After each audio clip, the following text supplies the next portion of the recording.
सुस्वागतम. लग्नाची वेडी मालिकेच्या आजच्या भागामध्ये मी आपलं मनपूर्वक स्वागत करतो. त्यामध्ये आता रत्नपारख्यांच्या दरवाजात दाढी मिशावाला हातात चिमटा घेऊन एक बाबा आलेला असतो. मधू आता त्या बाबासमोर येत म्हणते की कोण तुम्ही.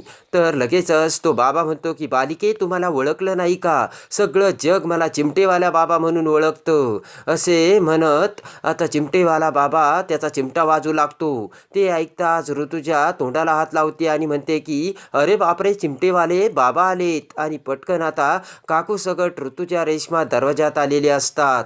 चिमटेवाले बाबा म्हणतात की एका दृढ शक्तीने मला इथपर्यंत आणलंय. या घरात माझ्या आशीर्वादाची गरज आहे. बाबा म्हणतात की इथले काही भक्त माझी वाट बघत होते आणि जे भक्त माझी मनापासून वाट बघत असतात त्यांच्यासाठी मी धावून येतो.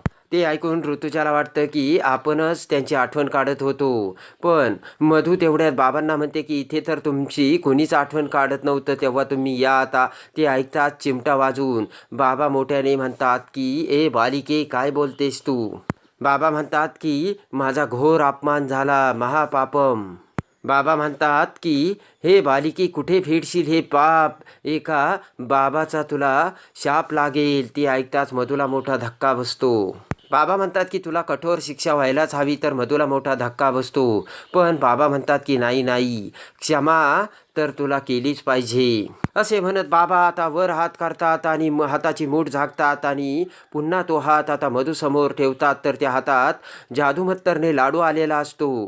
ते बघताच आता सगळ्यांना मोठा धक्का बसतो. ऋतुजा तर तोंडातच बोट घालते आणि मधूसुद्धा अवाक झालेली असते. बाबा म्हणतात की बालिके, हा घे लाडू खा. ते बघून ऋतुजा म्हणते की चमत्कार झाला. आणि वहिनीसाहेब तुम्ही बघा ना, बाबा किती चमत्कारी निघाले. ऋतुजा म्हणते की त्यांच्या शक्तीने त्यांनी हवेतून लाडू काढला. आणि असे म्हणत पटकन ऋतुजा आता तो लाडू हातात घेते. ऋतुजा म्हणते की खरंच बाबा तुम्ही चमत्कारी निघालात. असे म्हणत ऋतुजा बाबाचे पाय पकडते. तर बाबा म्हणतात की ए बालिके, उठ आणि बाहेर चालती हो. तर ऋतुजाला धक्का बसतो. ऋतुजा म्हणते काय बाबा? बाबा म्हणतात की हे बघ, मी कुणी देव वगैरे नाही, तेव्हा मला माझ्या पाया पडलेलं कधीच कुणाही आवडत नाही. भक्तांची आतुरतेने मी हाक ऐकतो आणि त्यांच्या मदतीला धावून जातो. हाच माझ्यासाठी आनंद असल्याचे बाबा आता सगळ्यांना सांगतात. तर ऋतुजा खुश होते. ऋतुजा म्हणते की त्याचं काय आहे ना बाबा, जसं तुम्ही हवेतून लाडू काढला ना, तसं तुम्ही अजून एखादा चमत्कार करून दाखवता का? म्हणजे एखादी वस्तू किंवा एखादी व्यक्ती. असे म्हणत ऋतुजा आता तिरप्या डोळ्यांनी रेश्माकडे बघते. ते ऐकताच बाबा मोठ्याने चिमटा हलवतात. बाबा म्हणते की तू सगळं इथूनच बोलणार आहे का? तर ऋतुजा म्हणते की सॉरी सॉरी, तुम्ही आतमध्ये या. तुमचे चरण आमच्या घराला लागले, खरंच आम्ही धन्य झालो. ऋतुजा पुन्हा बाबाची ॲक्टिंग करते आणि म्हणते की चला बाबा घरी, आणि नाचू लागते. आणि लगेचच चिमटेवाले बाबा की जय असा जयघोष करत ऋतुजा बाबाला आतमध्ये आणते आणि सोप्यावर बसवते. तर आता ऋतुजा ही चिमटेवाल्या बाबाच्या पायाशी बसलेली असते. हात जोडत ऋतुजा म्हणते की बाबा, आम्ही तुमची आठवण काढली आणि साक्षात तुम्ही आमचा उद्धार करायला इथपर्यंत आलात. ऋतुजा म्हणते की बाबा, तुम्ही अंतर्यामी आहात खरंच आणि मी खूप धन्य धन्य झाले. तर आता बाबा डोळे मिटून समाधी लावून बसलेले असतात. काकू म्हणते की ऋतुजा बरोबर आहे तुझं, कारण आपण यांची आठवण काढली हे यांना कसं कळलं? मधू म्हणते की काकू तुम्ही काय बोलताय हे? मधू म्हणते की हेच ते बाबा आहेत, कशावरून? तेवढ्या तिकडे बाबा म्हणतात की मला असं दिसतंय की कित्येक दिवसापासून या घरात काही मोठमोठाल्या अडचणी येत आहेत. तर ऋतुजा मान हलवते. बाबा म्हणतात की या घरातील मोठी सून सतत आजारी असते. आणि ती ऐकताच काकू ऋतुजाला मोठा धक्का बसतो. आता मधूसुद्धा अवाक झालेली असते आणि सगळेजण टक नजरेने बाबाकडे बघू लागतात. बाबा म्हणतात की दुसरी गायब झाली. ती ऐकताच ऋतुजा तोंडाला हात लावते आणि पटकन रेश्मा हळू म्हणते की सिंधू. तर बाबा म्हणतात की तिसरी नवऱ्यापासून बाजूला झाली. ते ऐकताच तर आता सगळ्यांचा धुरच निघालेला असतो. खरंच बाबा अंतर्यामी असल्याची आता सगळ्यांना आता खात्री झालेली असते. बाबा म्हणतात की एका ठिकाणी मोठा अन्याय केला. तिच्या नवऱ्याने तिला घटस्फोट दिला. ते ऐकून ऋतुजा म्हणते बाबा, तुम्हाला तर सगळंच कळतंय, खरंच तुम्ही साक्षात्कारी आहेत बाबा. मधू म्हणते की काकू, असा कुणावरही आंधळा विश्वास ठेवायचा नसतो, तुम्हाला कळत नाही का? तेव्हा आता बाबाला राग येतो. बाबा ऋतुजाला म्हणतात की वरिष्ठ बालिके, या बालिकेला तू समजाव. ऋतुजा म्हणते की ही बालिकाच तशी आहे.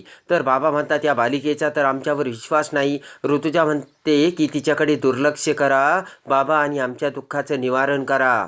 बाबा म्हणतात की प्रेम आणि फक्त प्रेम, या प्रेम गोष्टीने या सगळ्या संकटाचं निवारण होऊ शकतं. ऋतुजा म्हणते की ते कसं बाबा आम्हाला सांगताल का? तेव्हा आता काकूला सुद्धा विश्वास बसतो आणि काकू म्हणते की राणी पटकन जा, बाबाला काहीतरी फळं पाणी वगैरे घेऊन ये, जा जा पटकन. काकू म्हणते की रेश्मा राणी जा टपकन. तर लगेचच राणी आणि रेश्मा बाबांना पाणी आणि फळं आणायला जातात. तर ऋतुजा इकडे मोठे बाबाची ॲक्टिंग करत बाबाच्या नावाने टाळ्या वाजवत असते.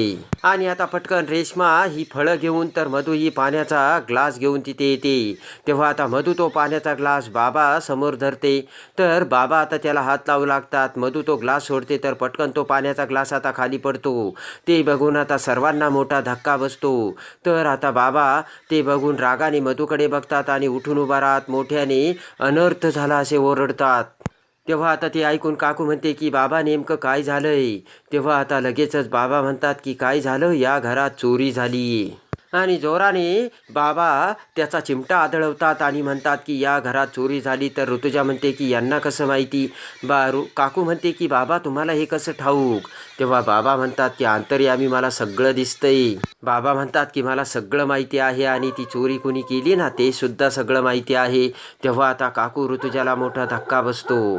ऋतुजा आता बाबाकडे बघते आणि हात जोडत म्हणते की तुम्हाला माहिती आहे बाबा चोरी कोणी केली? मग एकदाच सांगून टाका ना प्लीज बाबा. ऋतुजा म्हणते की म्हणजे काय होईल? ती निर्दोष व्यक्तीवरती आरोपसुद्धा लागणार नाही आणि ती इडापिडा या घरातून निघून जाईल ज्याने कोणी चोरी केली ते. रेश्मा म्हणते की बरोबर बोलताय बाबा तुम्ही. आणि हा जोडत ऋतुजा म्हणते की बोला बाबा बोला, कोणी केली चोरी? लगेच आता दोन्ही हाताने बाबा त्याचा चिमटा वर धरतात आणि म्हणतात की आता चोरी कोणी केली, कायदा कोणी मोडला हा चिमटाच सांगेन. सगळेजण आता चिमट्याकडे बघू लागतात. त्यानंतर आता बाबा तो चिमटा टेबलवर ठेवतात आणि आता मंत्र म्हणत बाबा म्हणतात की मी आता हा चिमटा फिरवेल आणि हा चिमटा ज्या व्यक्तीसमोर जाऊन थांबेल ना ती व्यक्ती चोर असणार आहे. ती ऐकून आता सगळ्यांना मोठा धक्का बसतो. तर आता बाबा त्याचे दोन्ही हात त्या चिमट्याकडे करून ऋतुजा, रेश्मा आणि तिरप्या डोळ्याने मधूकडे बघू लागतात. त्यानंतर हात वारे करत आता बाबा चिमट्याला म्हणतात की ए चिमट्या, तू आता गोल गोल फिरून चोर कुठे आहे आणि चोर कोण आहे याची तू दिशा दाखव. आणि असे म्हणत बाबा जोराने आता त्याचा चिमटा गोलगोल फिरवतात. तर आता सगळेजण डोळे किलकिले करत त्या चिमट्याकडे बघत असतात आणि आता तो चिमटा कोणासमोर येऊन थांबेल याची आता सगळ्यांना भीती वाटलेली असते. चिमटा आता त्या टेबलवर गोल गोल फिरत असतो. तसे आता मधू, काकू, ऋतुजा सगळेजण मोठे डोळे करून बघत असतात आणि अखेरीस तो चिमटा मधू समोर येत थांबतो. तेव्हा सगळेजण मधूकडे बघतात. तर आता सगळ्यांना मोठा धक्का बसतो. बाबा सुद्धा आता रागाने मधूकडे बघतात. तर ऋतुजा आता मधूकडे हात करते. तेव्हा आता ततमम करत मधू म्हणते की हे कसं शक्य आहे, मी काहीच केलं नाही. मधू म्हणते की मी चोरी केली नाहीये, हा फक्त कोइन्सिडन्स आहे. तेव्हा आता हात जोडून ऋतुजा म्हणते की बाबा तुम्ही पुन्हा चिमटा फिरवल का? मला माहिती आहे की हा चिमटा पुन्हा त्याच दिशेने थांबेल. ऋतुजा म्हणते की आता आम्हाला सुद्धा कळू द्या पुन्हा तो चिमटा खरंच त्याच दिशेने थांबतो का? ऋतुजा म्हणते की त्याचं कसं आहे, आमचा तर तुमच्यावर प्रचंड विश्वास आहे पण राणीला तुमच्यावर विश्वास नाही ना. ऋतुजा म्हणते की फक्त तिच्यासाठी तुम्ही पुन्हा चिमटा फिरवा बाबा. तर आता राग येऊन बाबा म्हणतो की एकदा काय मी दोनदा चिमटा फिरवतो. ते ऐकून ऋतुजा म्हणते की बाबा खरंच तुम्ही मोठे अंतर्यामी आहात. त्यानंतर आता बाबा पुन्हा मधूकडे बघतात आणि पुन्हा चिमट्याकडे बघतात. त्यानंतर बाबा जोराने चिमट्याला हात लावून तो चिमटा आपल्याकडे घेतात आणि चिमट्यासमोर हात करत बाबा म्हणतात की चिमट्या चिमट्या दार उघड आणि खऱ्या चोराला पुन्हा एकदा तू दाखव आणि चमत्कार कर. ओम भट स्वाहा सोहम असे म्हणत जोराने बाबा पुन्हा चिमटा फिरवतो आणि आता तो चिमटा जोरजोराने सगळ्यांच्या दिशेने फिरत असतो. तसतसा आता सगळ्यांचा जीव भांड्यात पडत सगळेजण आता त्या चिमट्याकडे बघत असतात. तो चिमटा आता कुठे थांबणार याकडे सगळ्यांचे लक्ष लागून राहिलेले असतात. आणि अखेरीस तो चिमटा पुन्हा मधूसमोर येऊन थांबतो. तेव्हा तर सगळ्यांना मोठा धक्काच बसतो. मोठे डोळे करत काकू आता मधूकडे बघते. ते आता बघून मधू म्हणते की हे सगळं खोटं आहे, मी एक काम करते, मी फिरवते हा चिमटा. तेव्हा हात वर करत बाबा म्हणतात की अवश्य बालिके, तू सुद्धा प्रयत्न कर. आणि आता मधू लगेचच त्या चिमट्याला जोराने हात मारत तो चिमटा जोराने फिरवते आणि पटकन आता मधू ज्या ठिकाणी उभी असते त्याच्या अगदी विरुद्ध बाजूला येऊन उभा राहते. तर आता चिमटा हा जोराने फिरत असतो. तर बाबा आणि सगळेजण आता त्या चिमट्याकडे बघत असतात. तर हळूच बाबा त्याच्या खिशातील आता मॅग्नेट बाहेर काढतो आणि टेबलच्या खाली त्या चिमट्याकडे धरतो. आणि जेव्हा तो चिमटा मधूसमोर येतो, पटकन बाबा आता मॅग्नेट लावतो. तर चिमटा तो मधूसमोरच थांबलेला असतो. तेव्हा तर आता सगळ्यांना मोठा धक्का बसून खरा चोर हा दुसरा तिसरा कुणी नसून मधूच असल्याची आता चिमट्याने सुद्धा दाखवून दिली असते आणि सगळ्यांची सुद्धा खात्री झालेली असते. ते बघून आता काकू राणी समोर येते आणि म्हणते की राणी, इतक्या वेळेस हा चिमटा फिरवून सुद्धा हा तुझ्याचकडे इशारा करतोय. काकू म्हणते की राणी, तू खरंच असं काही केलं नाही ना? तेव्हा मधू म्हणते की काकू, तुम्ही असं का बोलताय? तुमचा माझ्यावर विश्वास नाही राहिला का आता? मधू म्हणते की माझ्याच घरात म्हणजे आपल्याच घरात मी असं कशाला करेल काकू, आणि चोरी कशाला करेल? पण मला हे गोष्ट कळत नाही काकू, हा चिमटा गोल फिरून सुद्धा प्रत्येक वेळी माझ्याच दिशेने कसा थांबतोय ते. तेव्हा आता काकू म्हणते की राणी, मी तुला शेवटचं विचारते, अजूनही वेळ गेलेली नाहीये, तू खरं सांग. तर मधू म्हणते की काकू, मी कशाला खोटं बोलू? तर तेवढ्यात उठून उभा राहत बाबा म्हणतात की निष्ठुर बालिके, ही निष्ठुर बालिका अनिष्ट विचार करते. तर आता उठून उभा राहत बाबा म्हणतात की ही निष्ठुर बालिका खोटं बोलते आणि सत्य काय आहे ना, मी तुम्हाला सांगतो आणि मला ते माहीत आहे. तर आता चिमटेवाले बाबा म्हणतात की मी सांगतोय, ती सोनं कुठं लपवलंय ते. आता सोनं कोणी लपवलंय ना, ते हा चिमटाच आपल्याला सांगेल असे म्हणत बाबा तो चिमटा हातात घेतो आणि भम भम असे म्हणत त्या चिमट्याला आता वाजवू लागतो आणि बाबा नाचू लागतात. असे म्हणत आता तो चिमटा हातावरती नाचवत आता बाबा पळतच दोन्ही हात वर करून मधूच्या रूमकडे धाव घेतात. तर आता चिमटावर धरून पटकन पळत पळत बाबा मधूच्या रूममध्ये येतात. तर आता काकू, ऋतुजा, रेश्मा बाबा मागे धाव घेतात आणि मधूच्या रूममध्ये आलेले असतात. मधूच्या रूममध्ये येतात, पटकन चिमटावर धरून बाबा थांबतात आणि बंबम असे करत स्तब्ध होतात. तर मधू म्हणते की हे काय करताय तुम्ही? मधू म्हणते की इथे तुम्हाला कुणाला काहीच सापडणार नाही, उगाच तुम्ही तुमचा वेळ का वाया घालवताय? मधू आता म्हणते की हे बाबा काहीही सांगतात आणि मुळात हे बाबा नाही तर भोंदू बाबा आहेत, भोंदू बाबा.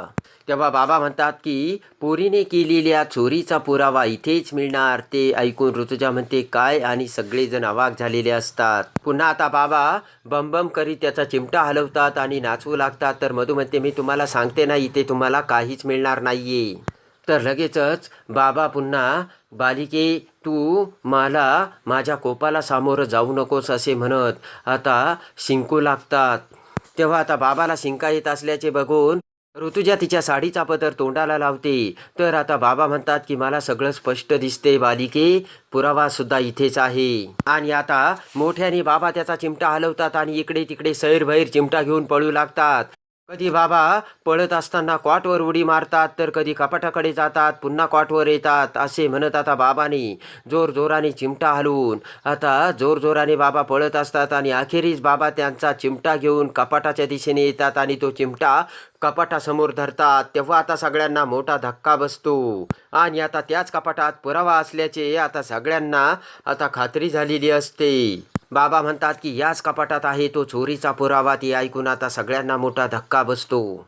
त्यानंतर आता बाबा त्याचा चिमटा कपाटाच्या दिशेने धरताच ते कपाट उघडतात. तर आता मधूचा मोठा धूर निघालेला असतो. पटकन आता बाबा कपाटातून तो अखेर हार बाहेर काढतात आणि तो हार बघून आता सगळ्यांना मोठा धक्का बसतो. पटकन आता ऋतुजा तो हार आपल्या हातात घेते आणि म्हणते की हार तर राणीच्याच कपाटात निघाला. तेव्हा आता काकूला सुद्धा राग येतो आणि काकू रागाने राणीकडे बघते. काकू म्हणते की राणी, हा हार तू म्हणाली चोरीला गेला होता आणि हा हार तर तुझ्याच कपाटात निघाला. तेव्हा आता लगेचच मधूला देखील मोठा धक्का बसलेला असतो.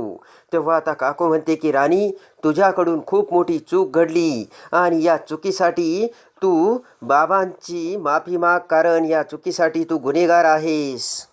तेव्हा आता पटकन मधू ही बाबांच्या पाया पडते. तर लगेचच बाबा म्हणतात की क्षमा, मी तुला माफ केलं बालिके.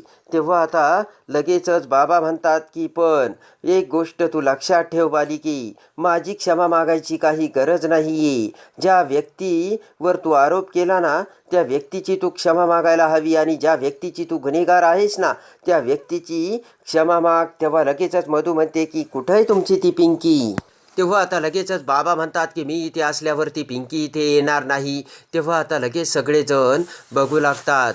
त्यानंतर बाबा आता दुसऱ्या घराकडे, म्हणजे दुसऱ्या घराच्या दरवाजाकडे जाऊ लागतात. तर तेवढ्यात पळत असताना राघव तिथे येतो आणि त्या वेशधारी चिमट्यावाल्या बाबाला दाढीच्या वेशात बघतो. तेव्हा आता एकटक नजरेने राघव त्या बाबाकडे बघत असतो, तर तो बाबा राघवकडे.